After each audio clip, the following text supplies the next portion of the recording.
Unit 2 a dog name Duke. यहाँ पे एक डॉग है जिसका नाम दे रखा है हमें ड्यूक। सबसे पहले हम ड्यूक के बारे में पढ़ लेते हैं क्या है। Duke was a rough playing Doberman पिस्चर।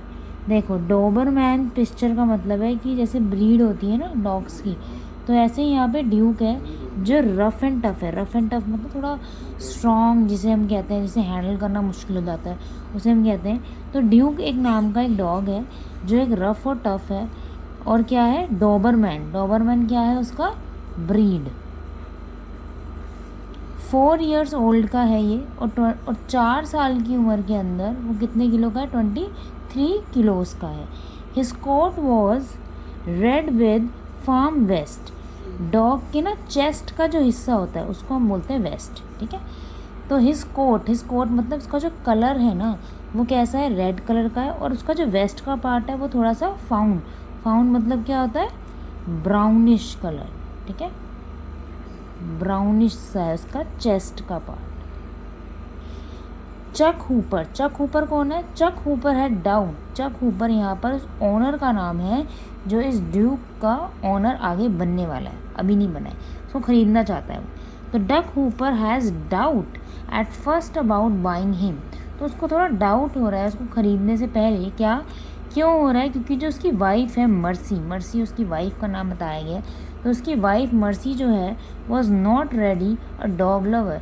लेकिन वो मतलब जो चक हुपर है उसको तो डॉग्स पसंद है, लेकिन उसकी जो वाइफ मर्सी है उसको बिल्कुल भी डॉग्स पसंद नहीं है। शी वॉज टाइनी मतलब होता है छोटी, मतलब उसकी हाइट छोटी होगी। और ब्रॉन्ज मतलब हम अपने बालों को कलर करा लेते हैं ना थोड़ा सा, तो उसके बाल मतलब थोड़ी अपीयरेंस बताई गई है कि जो आपकी मार्सी है, जो चक हुपर की वाइफ है, वो डॉग लवर नहीं है, उसे कुत्ते बिल्कुल पसंद नहीं है। और दूसरी चीज़ वो टाइनी छोटी सी हाइट की है और ब्रॉन्ज उसके बाल हैं। पोमेरियन आपने सुना होगा डॉग है। Pomeranian was her idea to a right size dog for a colonial house on a small plot. तो उसको लगता है कि उसका जो घर है वो एक छोटी प्लॉट पे है, तो पोमेरियन एक डॉग है वो बिल्कुल राइट रहेगा, एक राइट साइज होगा जिसको हम पाल सकते हैं। ये जो ड्यूक है ना, नीडेड अ हेक्टर मतलब मेज़र करने के लिए एक ज़मीन है जो बहुत बड़ी ज़मीन चाहिए होगी, ये इतने साइज पे हमारे घर में नहीं रह पाएगा। तो चक विजिटेड, जो चक है, कौन चक, चक हुपर। तो चक विजिटेड करता है ड्यूक के कैनल मतलब जहाँ डॉग्स रहते हैं, बहुत बार वो जाता है। Before he made up his mind, और बहुत बार अपना माइंड सेट करता है। आफ्टर अबाउट 3 मंथ्स, 3 मंथ के बाद सॉरी 3 मंथ्स के बाद फाइनली वो डिसाइड करता है कि ठीक है मुझे यही डॉग लेना है, डोबरमैन की ब्रीड ही मुझे चाहिए। ड्यूक की जो अपील मतलब आपकी जो अपीयरेंस है वो चक को इतनी ज़्यादा रैम्बंटिशियस, मतलब क्या होता है इसका, अट्रैक्शन, मतलब कि किसी भी चीज़ को ना हैंडल करना मुश्किल हो जाता है हमारे लिए, तो उसको हम क्या बोलते हैं, रेमंशियसनेस। It took a long time before Marcie was more than polite to the dog.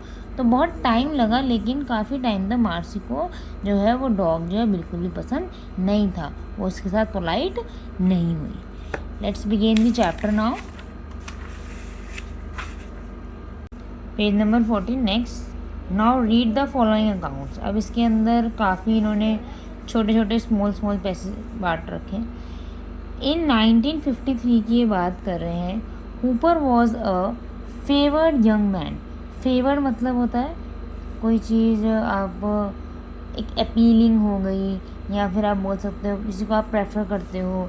एक बिग जेन्युइन ग्रीन मतलब क्या होता है, एक smile.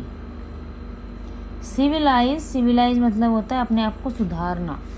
His highly competitive nature, क्या मतलब है कि एक हुपर है जो एक यंग मैन है, जो एक स्माइल फेस करके रहता है और क्या है, अपने आप को इम्प्रूव करना चाहता है।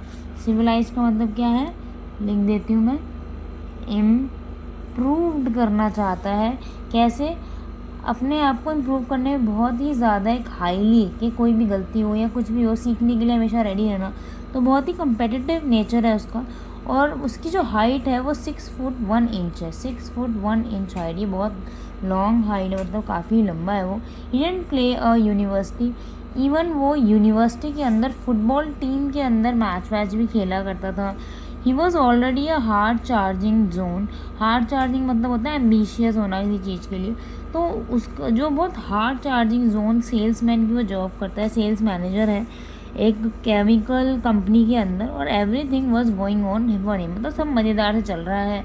6 फुट 1 इंच उसकी हाइट है।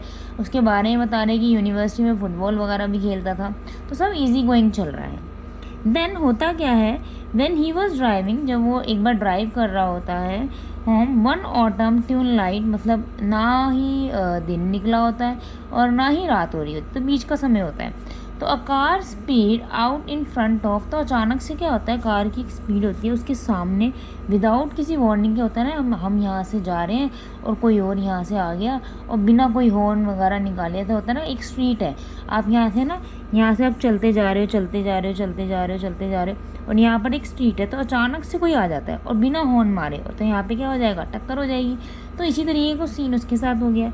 Hooper was taken to the hospital, और ऐसा एक्सीडेंट हुआ उसका कि उसको हॉस्पिटल लेके जाया गया, और तो हूपर को लेके गए हॉस्पिटल के अंदर, और उसका हैमरेज हो गया। हैमरेज का मतलब क्या होता है, हैमरेज का मतलब होता है हैवी ब्लीडिंग हो जाना।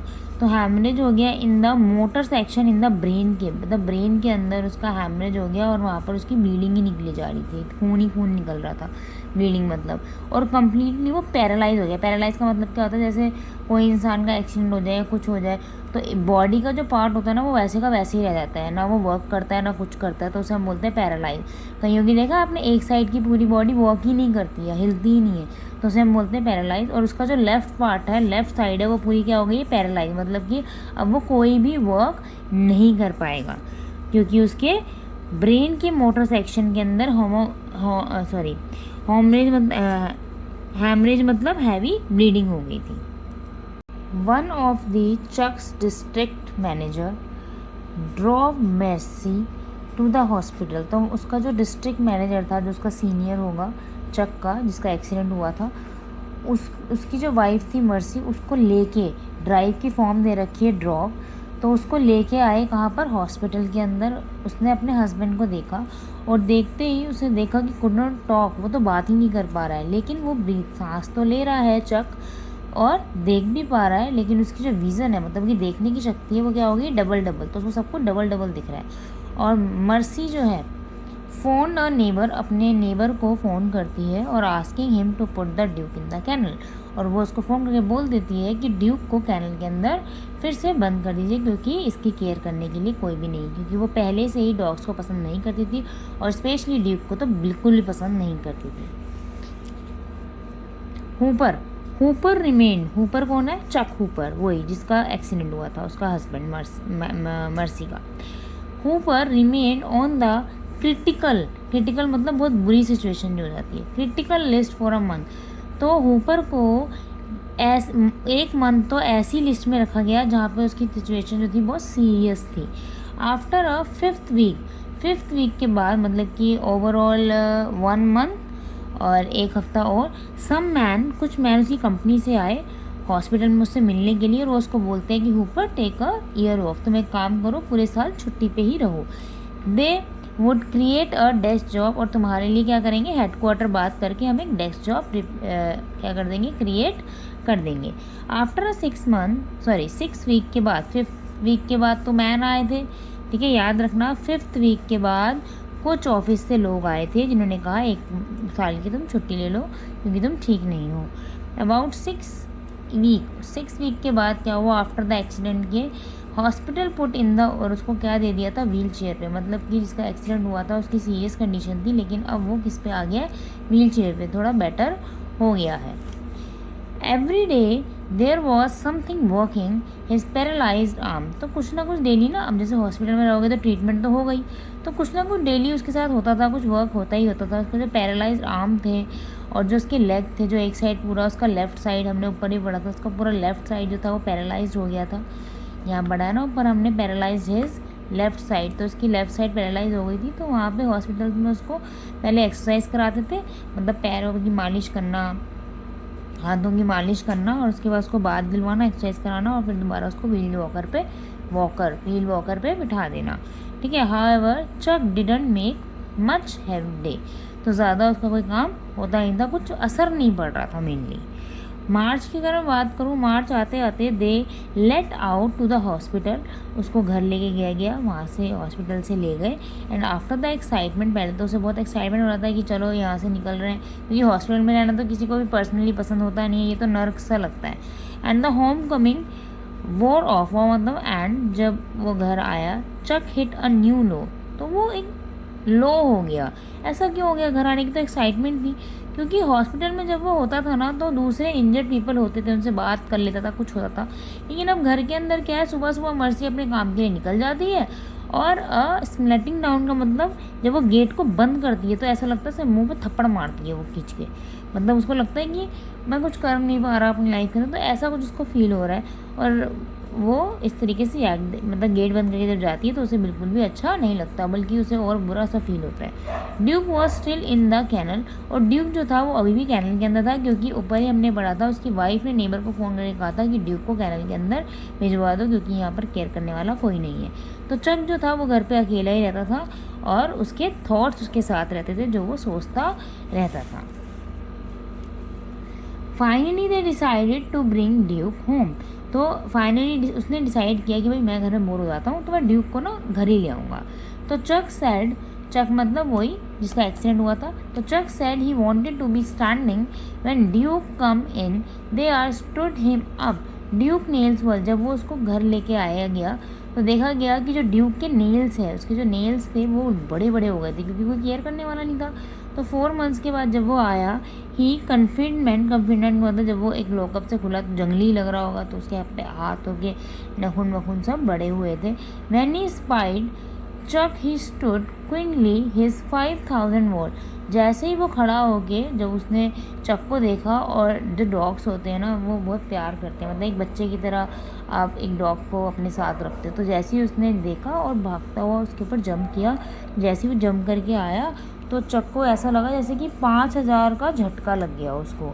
तो ही लेट द ब्लो, मतलब वो देख के भौंकने लगा। होता है ना डॉग्स को जब प्यार से ट्रीट करो या काफ़ी टाइम बाद को देखता है तो भौंकने लग जाते हैं, अपनी पूँछ हिलाने लग जाते हैं, तो इस तरीके कुछ करने लगा। और उसके जो नेल्स थे वो लंबे लंबे हो चुके थे।